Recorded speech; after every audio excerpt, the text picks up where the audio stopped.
markets they roam. In a world where the data is the unsung hero. Welcome to the stage, the Eat Sleep Code Show. Syntax tight, our semicolons in a row. With the AI beats and the database flow.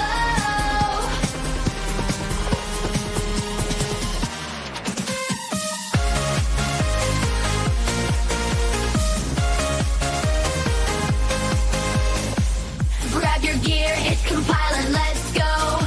We're breaking walls in our virtual chateau. With every line we write, our universe will grow. Welcome to the grid where the brave dare to code. Eat, sleep, code, let the systems overload. Sending signals in the neon afterglow.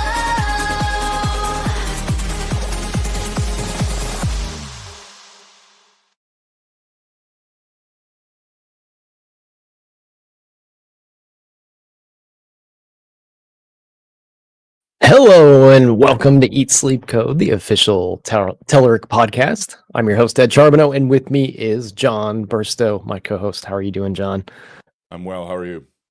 I am doing as good as I can be on a very cold spring day. We had like 80-degree weather yesterday, and it's down to like 49 or 42 today. So it's Kentucky weather. If you don't like it, wait a minute. It is very cold. It's just above freezing here. So, all right. So we are going to talk about some tech news today. Just double checking here, make sure I'm not jumping in on a previous stream that we had. We are good. All right. Let's see. And I'm sharing the wrong tab out of the gates. So this is off to a good start. I was just going to say, I don't remember that one. .NET 10 Preview 2 is now available. So we've got updates coming.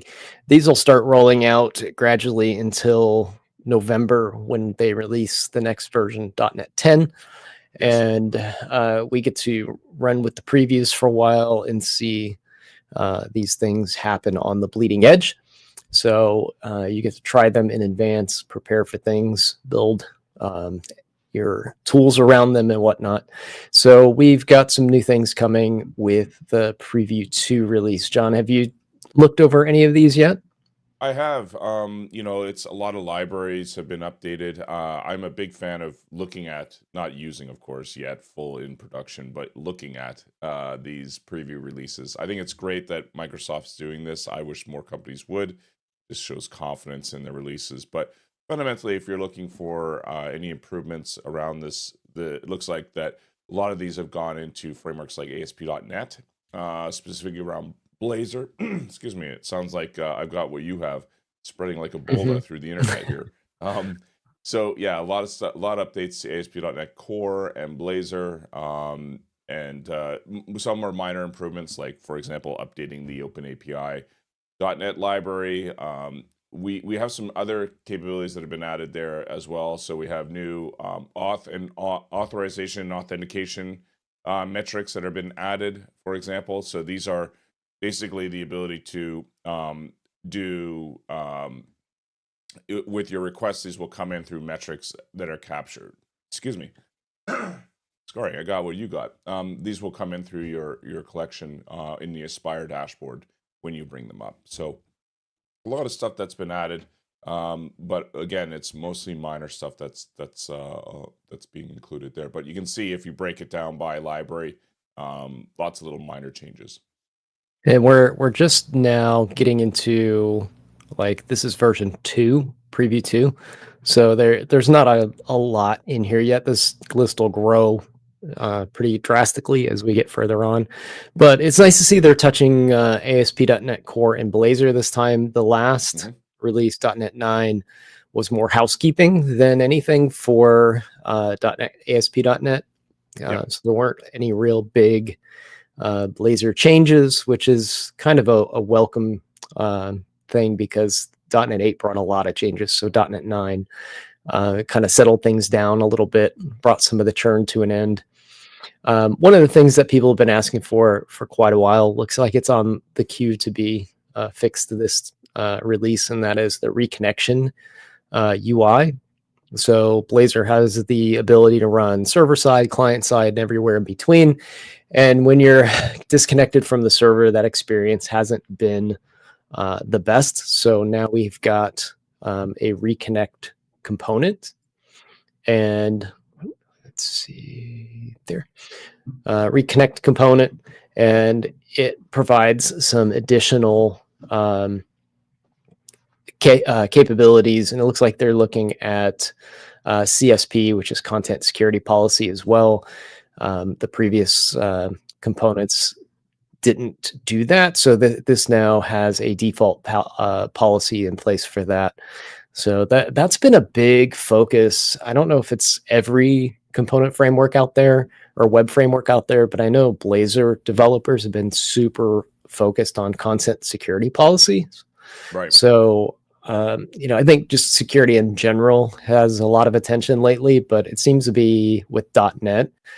Maybe the use cases for things that .NET is being applied to really require this high level of security. So you think, banking, government agencies, things like that are probably latching on to .NET if you're seeing a lot of CSP compliance being added to Blazor, ASP.NET, and our component libraries here at Progress as well are fully CSP compliant. So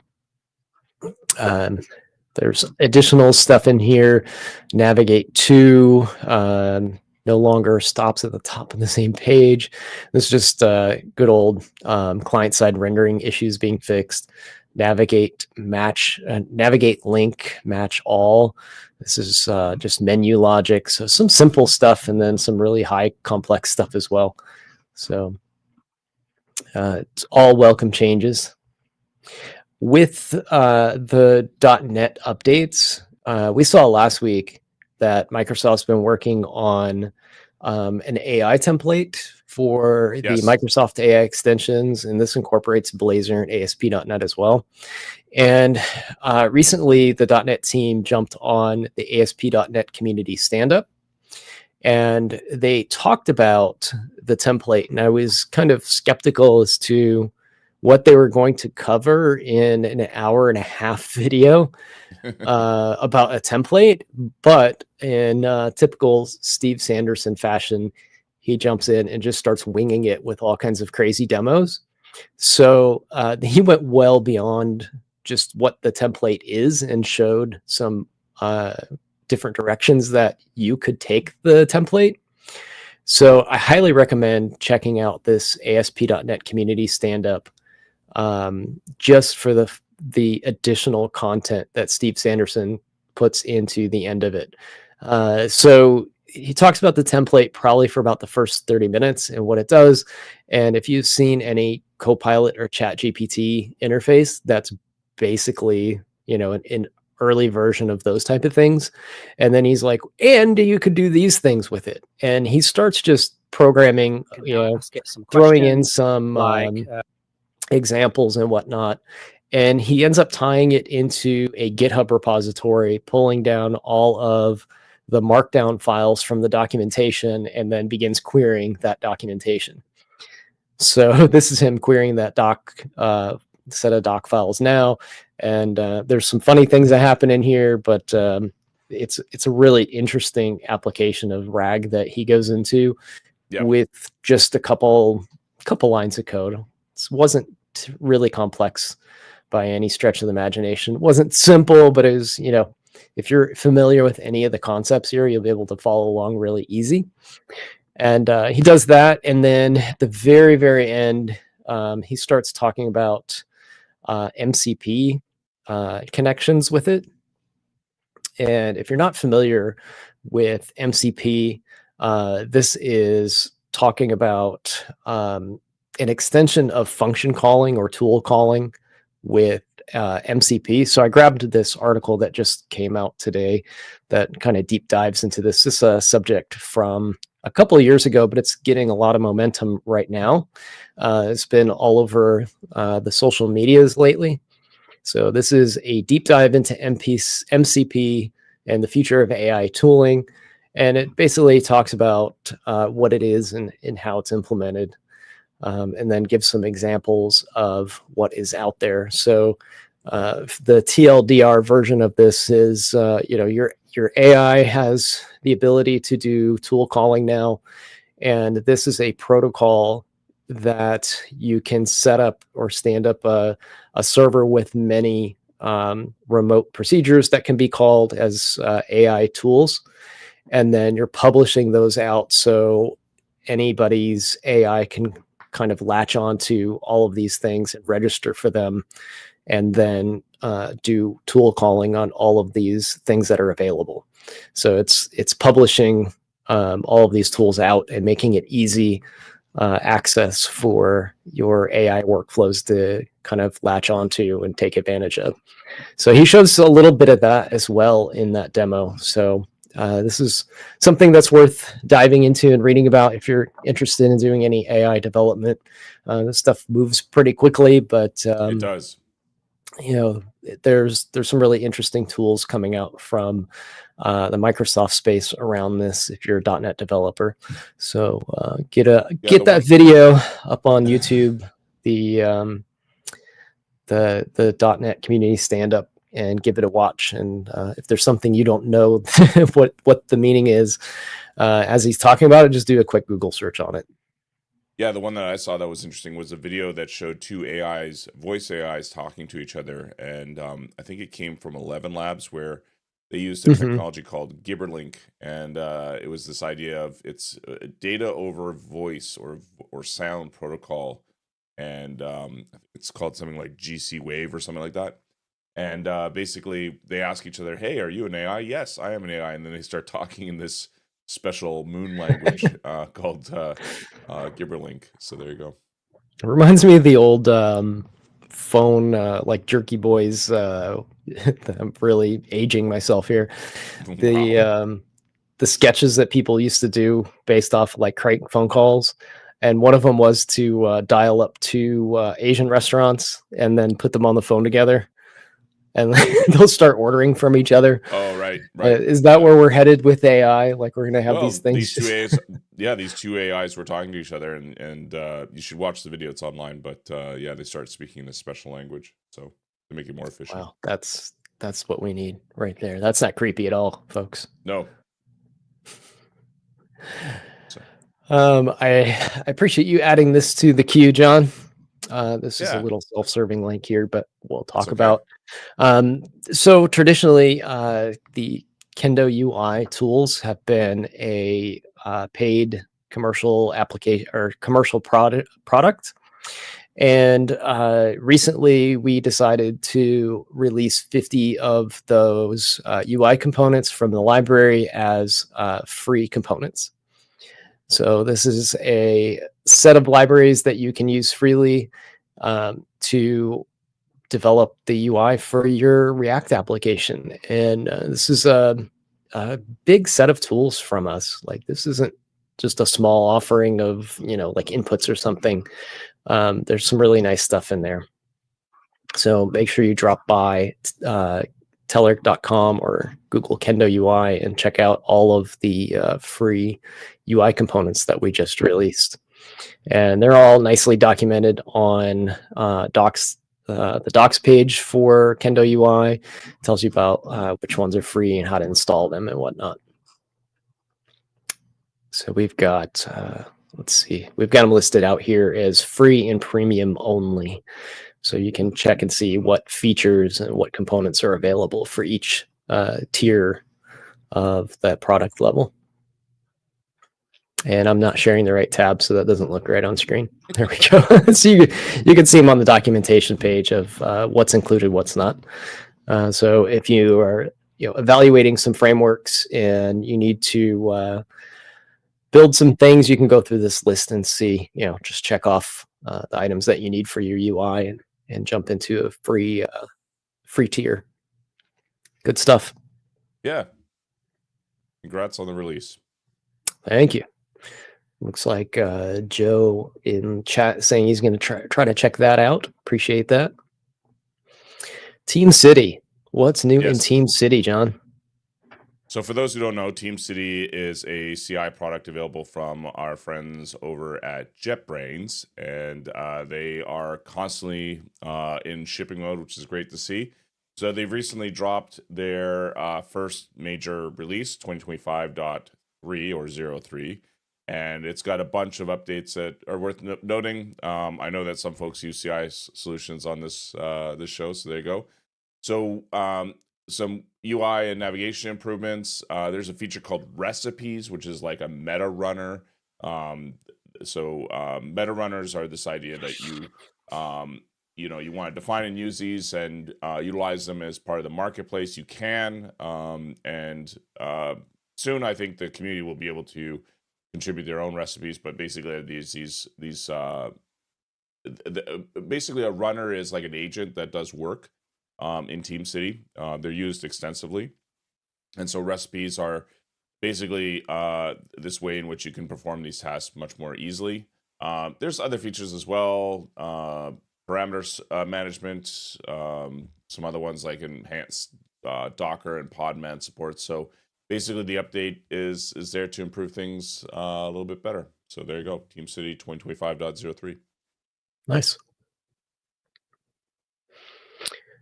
Google acquires cybersecurity firm Wiz for $32 Yes.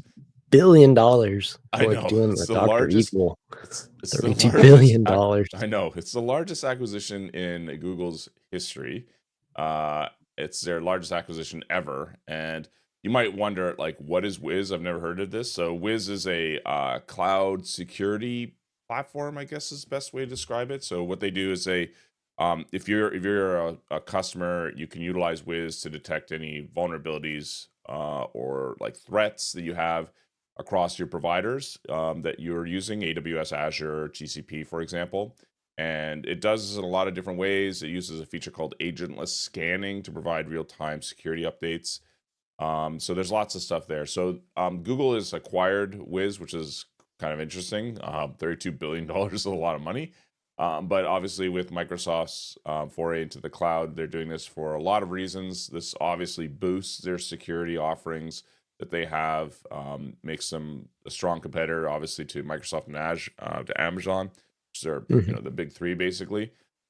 They are also, Microsoft, Google is definitely pushing, to try and become more multi-cloud in the sense of being able to support that and such. So it allows them to preserve that strategy, and then also in addition to that, there's a lot of technology in Wiz that will help them around their AI.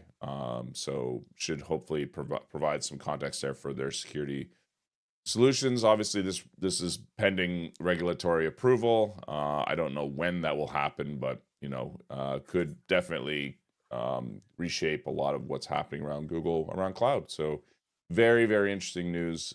Major tech shakeup, obviously, a huge acquisition, huge price tag. My eyebrows raised, obviously, on that.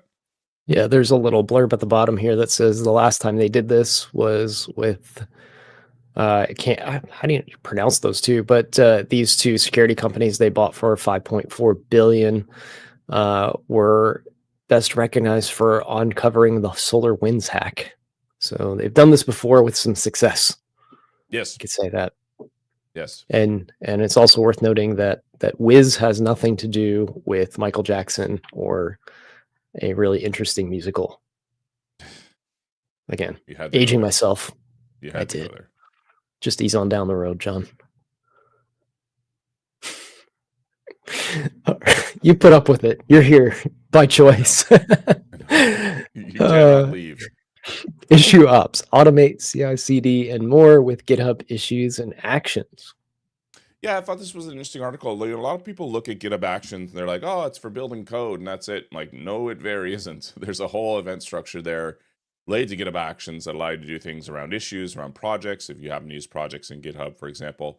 And so this article from the GitHub team talks a little bit about what you can do in that context. So issue ops is this idea that you want to triage issues as they come in, related to obviously a repository. How can you utilize ops in a sort of there's a lot of ops nomenclature out there, but issue ops is an idea. How do you triage or process all the issues that are coming into your repos. And so with GitHub Actions, you can certainly capture those as events and then triage, issues as they come in.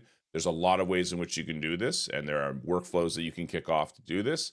And this article goes into the details of what those things are and how to process them. So you get events raised that can kick off GitHub workflows for things like, hey, a new issue was submitted, or hey, we've approved or denied an issue, for example. And so you can set these things up as events and then triage them accordingly. And I think this is actually really speaks to the fact that a lot of people don't know that these things exist. If you go through the list of events that are available for GitHub Actions, last time I checked, there was like over 80. It's crazy. There's tons Wow. and tons and tons of events that you can process for each one of these things. And they all relate to different things that you can provide through the repo itself. So issue ops is definitely something that a lot of developers have to deal with. Like, it's almost like a pain sometimes. And so you can automate a lot of this by setting up these workflows in advance. And, so the canonical ones you might see is like, if it's someone's first issue, for example, you may reply with a message that says, hey, welcome to the repo. Thank you very much for submitting. There are a bunch of actions in the marketplace you can use for this that will set this stuff up. But I thought this was a great article to give people a primer on what this looks like and how to set it up. It looks like they have some templates here too that you can follow and Yes. have some step-by-steps on how to get started. I love when articles take you down this road. This is typically the type of thing that I write. So this looks really good. Something I need to look into. I am terrible with GitHub Actions. Like I keep promising I'm going to get my head around it and learn how to do it, but I never follow through. And now I'm off on another shiny object, learning about all the AI development stuff. So sounds like there are some pains that come along with learning GitHub Actions though, John. What is Yes. the pain of GitHub Actions? So this was an article by Gerd Zellweger. I hope I got his name right. And this is an article entitled "The Pain That Is GitHub Actions."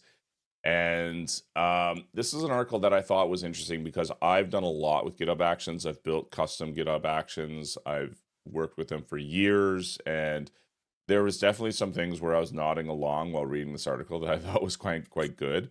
For anyone who has used GitHub Actions, you'll know some of that pain. There's lots of stuff articulated here that is worth noting. And I don't think that a lot of this is intentional on GitHub's part. I think it's just the way that they have this all kind of hung together. But essentially, there are some things that are articulated in this article that could be improved. But there are also some things that are identified that are absolutely true. And it's just one of those things that until things get better. The reality is that things have gotten a lot better since like probably a year ago. Like things were really hard back in the day. I know that 12 months ago doesn't sound like a long time ago, but it, in tech news, it does mean a long time. So, but some of the things that are articulated here is like, he's talking about things like, for example, strange ways to enforce status checks with merge queue. A lot of this stuff is flying in the face of some of the security context that's provided around GitHub and GitHub Actions, and also the way in which you set up your flow around process approvals, etc. So it also hangs off the fact that you've got RBAC set up in a lot of these things. Now, Google, to their own credit, has done a lot of stuff to make this a little bit easier.